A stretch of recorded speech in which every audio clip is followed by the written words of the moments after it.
जय श्री राधे कृष्णा। मैं देर से आई हूँ पर मैं दुरुस्त आई हूँ और बिना अच्छी तरह जानकारी लिए बगैर कुछ भी नहीं बोल सकती थी और मैं बोलने के लिए हिम्मत नहीं जुटा पा रही थी। 10 साल से आप लोग श्रीमान प्रधानमंत्री आदरणीय श्री मोदी जी की आप लोग मन की बात सुन रहे हैं और मैं अपनी सभी देश की महिलाओं की तरफ से आज मन की बात को रखने जा रही हूँ। इसे आप जो पुरुष समाज हैं, जो अपने आप को पुरुष कहते हैं और जो अबले शारीरिक रूप से जो कमज़ोर है महिला, अरे महारथी तो अभिमन्यु भी थे, अकेले दम था तो अकेले भिड़ जाते ना दुर्योधन दुशासन और जितने भी महारथी वहाँ थे, लेकिन सब ने घेर कर और उनको असहाय कर और उनको वध कर डाला, उनका वेदन कर डाला। अरे हिम्मत है तो एक एक करके और शास्त्रार्थ करो। किस विषय पर करना विषय तुम चुन लेना, हम तुमको जवाब देंगे। महिलाएं कमज़ोर नहीं है, तुम्हारी सोच कमज़ोर है। वही मैं मन की बात आज मैं कहने आई हूँ। और प्रधानमंत्री जी, आज हम महिलाओं की बात, मन की बात सुनिए। आपका हमने बहुत सुन लिया। 70 साल कांग्रेस ने शासन किया। 70 साल कांग्रेस ने शासन किया, यही हम सुनते आए हैं। ये सुनते सुनते मेरा बचपन बीत गया और मैं एक स्टेज पर आज मैं खड़ी हूँ, एक उम्र पर मैं खड़ी हूँ। आपने क्या किया? आपको जितना समय मिला उसमें आपने क्या किया? एक महिला को आपने सुरक्षा नहीं दिया। आप आए, हमें यकीन बढ़ा कि नहीं, इनका परिवार नहीं है, इनकी बेटियां नहीं है, इनका कोई मोह माया नहीं है, ये तपस्वी हैं, अब ये कुछ करेंगे। लेकिन कब करेंगे? अब जवाब देने का समय है, आज नहीं तो कल नहीं। अब जवाब दीजिए। याचना नहीं होगा। अब हमारी मांग को आप पूरा कीजिए। बेटियों की सुरक्षा की गारंटी कौन देगा? जो आप सब पार्टियां दुकान खोल के बैठे हैं, किसी को आरक्षण की चाहिए, किसी को जात की चाहिए, किसी को गरीबी की पड़ी है, किसी को फ्री की पड़ी है, किसी को धर्म की पड़ी है। सब आपने छोटी छोटी दुकान जो खोल के आप लोग बैठे हैं ना, मॉल बनाकर, उसका विध्वंस करने का समय आ गया है। एक यति है तो हिमालय पर रहे, गुफा में रहे, धर्म का प्रचार करे। एक यति है तो वो सत्ता की कुर्सी पर क्यों बैठा है? वो जिसका परिवार नहीं है, जिसका घर नहीं है, जिसका वार नहीं है, जिसका कोई परिजन नहीं है, उस दूसरे के दुख को क्या समझेगा वो? एक माँ जब बच्चे को, बेटी को जन्म देती है ना, बेटे से ज़्यादा बेटी को जो जन्म देती है ना, उसके साथ जब तक वो सुरक्षित नहीं हो जाए, उसका जीवन सुरक्षित हाथ को जब तक नहीं सौंप दे, उसके बाद भी जब तक सुरक्षित वो देख नहीं लेती है अपनी आंखों से, मरते दम तक उसकी फिक्र बनी रहती है। उसके साथ सोती है, उसके साथ जगती है। उन रातों का क्या? आपने कहा बेटी बचाओ, बेटी को पढ़ाओ, बेटी को बढ़ाओ। हमने बेटी को पढ़ाने की जिम्मेदारी ली। बचाने की जिम्मेदारी कौन लेगा? प्रधानमंत्री जी, बचाने की जिम्मेदारी कौन लेगा? ये आंख से आंसू नहीं, मेरे हृदय से आज खून बह रहे हैं। आपको देखना है तो चलिए उन सभी महिलाओं के हृदय में देखिए, आज हम वेदना को सह रहे हैं। एक दशक पूर्व निर्भया कांड हुआ था और उस समय देश में 3 बेटियों के बाप प्रधानमंत्री थे। देश की राष्ट्रपति महोदया महिला थी और जो बैकग्राउंड प्रधानमंत्री के हैं श्रीमती सोनिया गांधी जी थी। तब हमारे देश की महिला सुरक्षित नहीं थी और समय बदला और बिना परिवार वाले प्रधानमंत्री जी हमारे देश में आए। यति हमारे देश के मुख्यमंत्री बने। दीदी यति हैं, उनको घर बार नहीं है। योगी जी यति हैं, उनका भी कोई घर बार नहीं है, कोई मोह नहीं है। और प्रधानमंत्री यति हैं, उनका भी कोई मोह नहीं है। जब किसी को मोह नहीं है तो फिर गद्दी पर क्यों बैठे हैं आप? गद्दी पर किसने बिठा दिया आपको? क्यों बैठे हैं आप गद्दी पर? सब एक दूसरे की टांग खींचने में है। सब एक ही मॉल में दुकान खोल के बैठे हैं। सब एक ही थाली के चट्टे बटे हैं। सब चोर मोसेरा भाई हैं। क्यों आप हम लोग को ठग रहे हैं? क्यों हमें बना रहे हैं आप? कब तक हमें लूटते रहेंगे? कब तक हमें बनाते रहेंगे आप? श्रीमान प्रधानमंत्री जी, हमें सुरक्षा की गारंटी कौन देगा? हमें सुरक्षा की गारंटी चाहिए, सुरक्षा की गारंटी। महिलाओं की नाइट शिफ्ट बंद हो, चाहे वो जिस पद पर काम कर रही हो, चाहे डॉक्टर हो, इंजीनियर हो, चाहे टीचर हो, चाहे बैंक में हो, चाहे जहाँ भी वर्किंग का काम कर रही हो, महिलाओं की नाइट शिफ्ट बंद हो। अगर नाइट शिफ्ट हो तो उसके पास कम से कम बॉडीगार्ड इतना हो कि उसकी सुरक्षा करने में वो सक्षम हो। नाइट शिफ्ट बंद हो, नाइट शिफ्ट बंद हो और नाइट शिफ्ट बंद हो महिलाओं की। फ्री में आप सबका पेट भर रहे हैं। जिसके हाथ में 2 लाख की बाइक होती है और 20,000 का मोबाइल होता है, नेटवर्क चल रहा होता है, वो 4 किलो का राशन लेने जाता है। क्या वो गरीब है?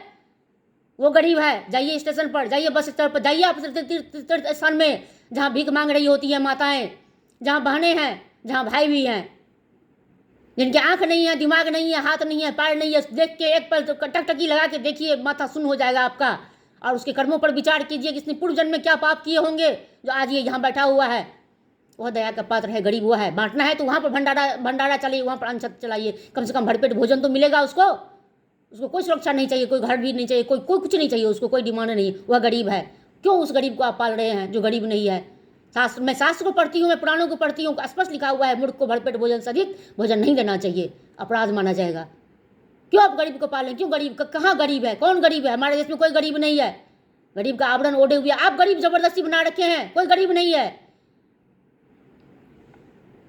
निर्भया कांड के बाद एक और हमारी बहनें गई, डॉक्टर प्रियंका रेड्डी, उसकी वह भी ऐसे ही ड्यूटी पर में थी। जब उसे बहसियों ने, आतताइयों ने, दुराचारियों ने, अपंगियों ने, बददिमागों ने बदसलूकी किया उनके साथ और हमारी बेटी को, हमारी बहन को छीन लिया। आज फिर से एक डॉक्टर, आप पता है डॉक्टर कैसे बनता है? कोई पता है आपको? प्रधानमंत्री जी, पता है आपको कोई डॉक्टर कैसे बनता है? माँ बाप के तमाम सपने होते हैं, अपनी सभी ख्वाहिशों को तिलांजलि कर देते हैं। हमारे पास इतना नहीं होता, हम लोन उठाते हैं, हम कर्ज उठाते हैं, अपना घर बार बेच देते हैं, अपना ज़मीन बेच देते हैं, तब बेटी को हम डॉक्टर बनाते हैं। हर कोई आपकी तरह प्रधानमंत्री नहीं होता। प्रधानमंत्री जी और ममता दीदी जी, आप भी सुन लीजिए, आपको क्या लेना देना किसी की बेटी से? जो आप, जिसका खुद नहीं बेटी है, दूसरे की बेटी के बारे में क्यों सोचेगा? क्या लेना देना? सपना देखते हैं हम 10 साल सब काम, सब कुछ सब कोई कर सकता है, पढ़ाई हर कोई नहीं कर सकता है। ये पूर्व से लेकर विधि का विधान लेकर कोई आता है, जो किताब के पास कोई जाता है अगर, तो निश्चित रूप से माँ सरस्वती की उस कृपा होती है उसके ऊपर में, तभी वो पुस्तक के पास जाता है। हर काम हर कोई कर लेगा, लेकिन पढ़ाई हर कोई नहीं करेगा। साधना है, तपस्या है, ऐसे कोई विद्याधन नहीं होता, ऐसे कोई नहीं मिलता।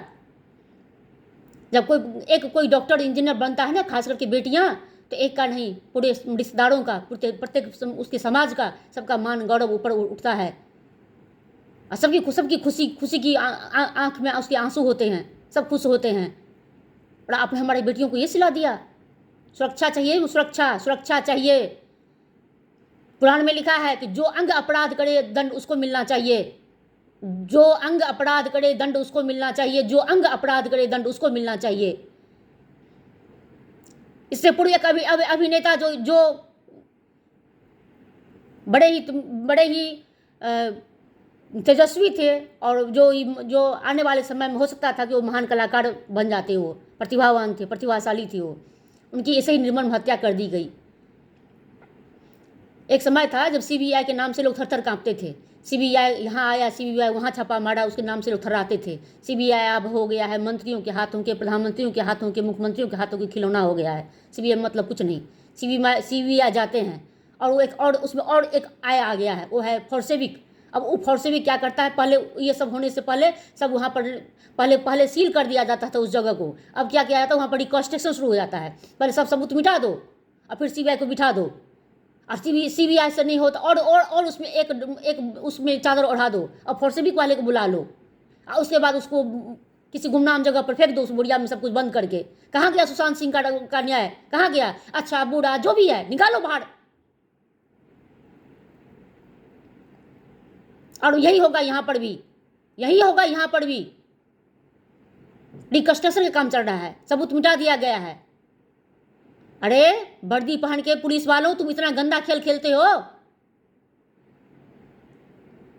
तुम्हारे ऊपर वीडियो बनाया जाता है, तो वीडियो, और अब तो वर्दी वाले डांस कर करके वीडियो बनाते हैं।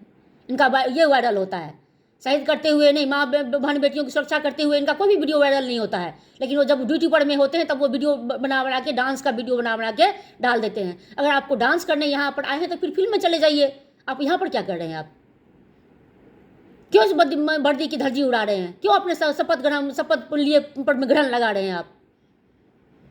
ये पुलिस और ये निचली अदालत में सब पर मुझे आज बात करनी है। आज मुझे मन की बात कहनी है, क्योंकि आज मुझे मन की बात कहनी है। निचले स्तर की जो अदालत है, वहाँ पर जो जज होते हैं, वहाँ पर जो वकील होते हैं, वो बिके होते हैं, न्याय नहीं मिलता। एक प्रेग्नेंट पत्नी पर पति अत्याचार करते हैं, उसके साथ दुनिया के सामने अपने परिजनों के सामने अभद्र व्यवहार करते हैं, और सास ससुर उस पर में पत्थर बरसाते हैं, उसको मारते हैं, और अंत में जब हार जाता है आदमी तो उसे मानसिक विचित्र होने का करार अपराध लगा देते हैं, उस पर तमगा लगा देते हैं। ये मानसिक विचित्र थी। अरे वो मानसिक विचित्र नहीं थी, तुमको देख रही थी, तुमको झेल रही थी, वो मानसिक विचित्र थी। और जब एक गरीब लाचार बाप को किसी तरह फोन लगाने में सफल होती है तो थाने के जो सुरक्षाकर्मी होते हैं, थाने के जो कांस्टेबल होते हैं, जो दारोगा होते हैं, वो उस एफआईआर को दर्ज करने से मना कर देता है। तब किसी दूरदराज किसी पहुंच वाले व्यक्ति के द्वारा एफआईआर दर्ज करा जाता है। क्या ये आपकी व्यवस्था है? बिहार में शराबबंदी बंद कर दिया गया है, लेकिन घर घर में शराब का भट्टी खुला हुआ है। प्रत्येक एक घर की छोड़कर दूसरे घर में शराब पीकर पुरुष वहाँ उत्पात मचाते हैं और जीवन तबाह करते हैं। और नीतीश बोलते हैं कि आज तक आपने हमारे परिवार को कभी देखा है? तो तुम्हारे परिवार को किसी ने नहीं देखा है, तो तुमको भी हम देखना नहीं चाहते। अगर तुम यति हो तो तुम यहाँ क्या कर रहे हो? एक छोटा सा एंट्रेंस का एग्जाम पास करने के लिए रात दिन एक करके तैयारी करनी होती है, ग्रेजुएशन की डिग्री जरूरी होती है। लेकिन इन नेताओं को टिकट जब मिले तो इनका क्यों इंट्रेंस होता है? इनको मिनिमम ग्रेजुएशन, इनका एजुकेशन क्यों नहीं ग्रेजुएशन होता है? इनको इंट्रेंस क्यों नहीं देना पड़ता है? जो देश चलाएंगे, जो हमारी सुरक्षा की गारंटी लेंगे, जो हमारे देश का विकास करेंगे, दुनिया में नाम रोशन करेंगे, इनकी कोई क्वालिफिकेशन क्यों नहीं होती है? होना ही चाहिए, क्यों नहीं होना चाहिए? कब होगा? तय करो आप। गर्व से आप कहते हैं प्रत्येक भाषण में हमारे देश की 140 करोड़ आबादी पर आपको गर्व हो रहा है। छी, लानत है आपको। एक काम तो श्रीमती इंदिरा गांधी जी ने अच्छा ही किया था, जो उन्होंने फैमिली प्लानिंग चलाई थी। इस देश में कानून बनाकर नहीं, जबरदस्ती कानून लागू करने की जरूरत है। आप उस पृथ्वी का भार बढ़ा रहे हैं, आप प्रकृति का मजाक उड़ा रहे हैं। आप सोचिए आज से 50 साल के बाद क्या होगा इस धरती का। अभी ग्रीष्म के मौसम में आम जो तापमान है इसका 52 क्रॉस कर गया है। अब 50 साल के बाद क्या होगा? 50 साल के बाद क्या होगा? ना जल होगा, ना वायु शुद्ध होगी, ना वायु में शीतलता रहेगी, ना पृथ्वी पर जगह बचेगा, ना जल होगा, और सूर्य की तपिश बढ़ेगी। तब आप क्या करेंगे? आप लोग यही छोटे छोटे दुकान लेके चलते फिरेंगे। कोई तो ईमानदार बनो, कोई तो ऑनेस्टली कुछ काम करके धरती पर जाओ, कोई तो भगवान का रूप धारण कर लो, कोई तो नारायण बनो।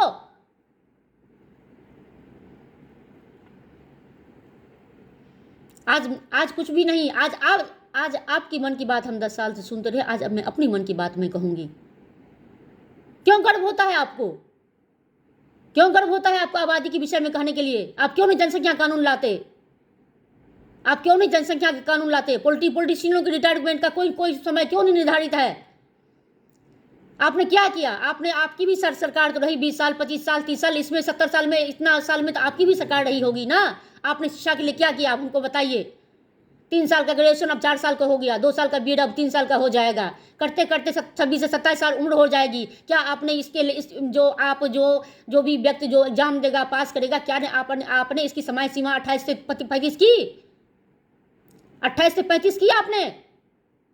पढ़ते पढ़ते 27 साल उसको यूं ही निकल जाएंगे, उसके बाद उसके एग्जाम पास करने का समय निकल जाएगा। आप तो बड़े चालाक निकले, आप उलझा देंगे सबको पढ़ाई करने में। एक ही इनकम टैक्स को बार बार लिया जाता है। एक बार तो शुद्ध हम जब कमा के लाते हैं तो हम बाकायदा कानूनन पेड करते हैं। उसी को जो खाना मंगाओ तो पेड करो, रोड पर चलो तो पेड करो, मॉल में जाओ तो पेड करो, दुकान में शॉपिंग करो वो पेड करो, ऑनलाइन शॉपिंग करो तो पेड करो। क्यों? एक ही चीज़ को बार बार क्यों रिसाइकिल? ये क्या डस्टबिन है ये? या यूज क्या हो वाटर को रिसाइकिल कर रहे हैं आप? एक ही चीज़ को हम बार बार क्यों टैक्स दें आपको? क्यों? आपको एक बार जितना लेना आप बोलो कि आप 100 रुपया कमाओ तो 50 रुपया हमको दे दो और 50 रुपया हमारा फ्री कर दो आप। क्यों एक ही चीज़ को हम बार बार टैक्स दें आपको? क्यों दें आपको? क्यों? इसलिए दें जिसको आप गरीब बना रखें उसका पेट बढ़े, आप दारू पीने के लिए उसको पैसा दें, बैंक बैलेंस दें आप। कौन गरीब है? इस देश में कोई गरीब नहीं है। आप लोगों ने ज़बरदस्ती गरीब बना रखा है। आप लोगों ने ज़बरदस्ती सबको गरीब बना रखा है। इस देश में कहीं कोई गरीब नहीं है। अब मैं डॉक्टर पर मैं आती हूँ। जो अभी कैलकाटा में जो भी घटना घटी है, नहीं आपका हृदय नहीं फट जाता? सोच से कलेजा आपके मुंह में नहीं आता? आपको दर्द और वेदना नहीं होती? क्या आपको नहीं लगता कि महिला की सुरक्षा के लिए कोई ठोस कदम उठाया जाना चाहिए? क्या आपको नहीं लगता कि ऑन द स्पॉट उसको बंद कर देना चाहिए? क्या आपको नहीं लगता कि जिस अंग ने अपराध किया उसको दंड देना चाहिए और सबके सामने देना चाहिए? जब अपराधी पकड़ा जाता है तो उसको नकाब क्यों उड़ा दिया जाता है? उसके मुंह में तो कालिक लगा के घुमाओ उसको गधे पर बिठा के। पहले भी ऐसा होता था। मैं पुराण को पढ़ती हूँ, मैं राक्षसों की प्रवृत्ति की भी समझती हूँ। पहले के जो राक्षस होते थे वो विभिन्न रूप धरने में माहिर होते थे, वो सभी रूप धर सकते थे, उत्पाती थे, वो ऋषि मुनियों को विशेषता वो परेशान करते थे, मांस के टुकड़े गिरा देते थे, मदिरा गिरा देते थे, किसी तरह से विघ्न डालते थे, कुछ भी करते थे। महिलाओं को भी उठाते, स्त्री पुरुष को भी तंग करते थे, खा लेते थे, अथवा वो जो कोई सुंदर महिला उनको दिखती उनके साथ वो विवाह भी कर लेते थे। लेकिन इस तरह से जो राक्षसी प्रवृत्ति अभी ये कलयुग की इस धरती पर में है, वो राक्षसी प्रवृत्ति तब भी नहीं थी, क्योंकि वो तपस्वी होते थे। वो राक्षस देवताओं को तपस्या के द्वारा प्रसन्न करके वरदान पा लेते थे। वो इस राक्षस से तो सतयुग त्रेता के राक्षस अच्छे थे। यहाँ तो भगवान का नाम लेने बोलो ना, भगवान का नाम जपने करो तो लगता है कि किसी को मिर्ची लग गई है। सबसे बड़ा अपराध मैंने कर दिया। सब काम सबको करने को, दो काम नहीं बोलना है यहाँ पर, केवल पढ़ने नहीं बोलना है और भगवान का नाम नहीं लेने बोलना है।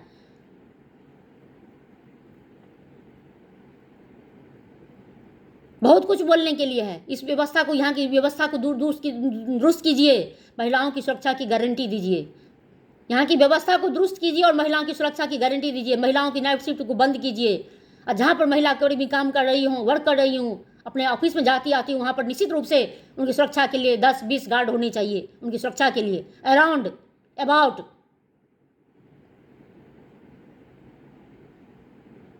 कौन सुरक्षा की गारंटी लेगा? कौन? जब देश के मुख्यमंत्री नहीं लेंगे, देश के प्रधानमंत्री नहीं लेंगे, आप 370 की धारा आप हटा पाए, और मुसलमानों के लिए जो मुस्लिम महिलाएं थी उनके लिए आप बुर्का सिस्टम को हटा पाए, तो तलाक, सॉरी, आपने बुर्का नहीं, तलाक 3 तलाक को आपने हटा पाए। हमें बड़ी खुशी मिली। मैं बहुत ऐसे अपने महिला मुस्लिम मित्र को मैं जानती हूँ जो ये 3 तलाक की समस्या से वो ग्रसित थी और त्रस्त रहती थी वो। इसके लिए आपका धन्यवाद। लेकिन हम महिलाओं की सुरक्षा चाहिए। अब कुछ नहीं, अब आड़ या पाड़। हम महिलाओं की सुरक्षा की गारंटी दीजिए। आपको कानून लाइए। तीसरी बार तो प्रधानमंत्री बन गए ना, अब कितनी बार आप बनेंगे? अब तो कुछ कर दीजिए, जाते जाते कुछ कीजिए, कर दीजिए अब आप। यही मैं आपसे आग्रह करती हूँ, आपसे प्रार्थना करती हूँ, करबद्ध प्रार्थना करती हूँ कि महिलाओं की सुरक्षा दीजिए। बेटी को सुरक्षा आप दीजिए, पढ़ा हम लेंगे। सुरक्षा दीजिए आप। कहाँ सुरक्षित है महिला? जरूरत पड़ने पर हम क्या बुलाते हैं, क्या वाले सुरक्षा की गारंटी देता है हमें? सब जगह हम प्रताड़ित होते हैं, घर में, बाहर में, समाज में, सब जगह हम प्रताड़ित होते हैं। क्यों? आप पुरुष हैं, उसका आप फायदा उठाते हैं। ऐसी पौरुषता किस काम की? इससे तो तुम इससे तो नपुंसक भला, इससे तो किन्नर भला, जो कम से कम 10 रुपया देने पर दुआएं तो देते हैं वो। और धिक्कार उस माँ को, बेटा वाली उस माँ को धिक्कार, जिसे बेटा बेटा बेटा बेटा के लिए बढ़ते हमारे देश में, हमारे हिंदुस्तान में। तुमने क्यों जना उस बेटे को, राक्षस बेटे को तुमने क्यों जना? धिक्कार है तुम्हारे कोख को, जिसने अपने खून पसीने से तुमने सींचा। धिक्कार है तुम्हें। मैं समझती हूँ कि 5 पर 10 यहाँ पर जब तक इस पृथ्वी पर 1% भी सत्य रहेगा तब तक ये पृथ्वी टिकी रहेगी। 1%, सिर्फ 1% भी जब तक ये धर्म रहेगा, सत्य रहेगा, क्योंकि सत्य से, धर्म से ही ये धर्म चलता है, ये देश चलता है, ये वायु बहती है, ये पवन बहती है, और ये सूरज तपता है, इस बारिश होती है। सिर्फ 1% से ये विश्वास, ये सत्य जो है, इसी से संबंध चलते हैं, इसी के सहारे एक दूसरे पर लोग भरोसा करते हैं, इसी के दामन थाम कर आदमी आगे बढ़ता है, एक दूसरे पर भरोसा करता है। जिस दिन ये 1% सत्य हट जाएगा उस दिन ये धरती भी मिट जाएगा और यह नाश हो जाएगा इसका। और इसी सत्य और इसी ही विश्वास अपने प्रधानमंत्री जी पर मुझे है कि वह महिलाओं की सुरक्षा प्रदान करें। वो महिलाओं की सुरक्षा के लिए ठोस कदम उठाएं। अब कानून, अब याचना नहीं, अब कानून चाहिए, सुरक्षा चाहिए। अब याचना नहीं, अब कानून और सुरक्षा चाहिए। महिलाओं की सुरक्षा चाहिए, बेटियों की सुरक्षा चाहिए। अगर आप हमें सुरक्षा नहीं दे सकते, आप हमारे हाथ में बंदूक दे दीजिए, हमारे हाथ में हथियार दीजिए, शस्त्र उठाने की आप आज्ञा दीजिए। आप हमें अपनी सुरक्षा स्वयं कर लेंगे। और देखते हैं किस पुरुष में इतना बल है, किसकी इतनी पौरुषता है। अरे तुम्हें दम है तो अकेले आके बारी बारी शास्त्रार्थ करो हमसे। दम है तो एक हारा हुआ व्यक्ति गाली गलौज करता है, उससे भी जब वो हारने लगता है तब वो हाथ उठाता है, उससे भी जब हार जाता है तो हाथापाई करके हमारे अंग भंग करता है। और सोच सकते हैं कि वो कितना विचित्र है, वो उसकी विचित्रता का ये परिचय है। वो दम है तो शास्त्रार्थ करो, दम है तो शास्त्रार्थ करो, दम है तो शास्त्रार्थ करो। पौरुषता दिखाते हो, नपुंसक हो और पौरुषता दिखाते हो। अरे इतना बल है तो सेनापति प्रहरी बन जाओ, इतना बल है तो देश के लिए शहीद हो जाओ, सीधे स्वर्ग चले जाओगे।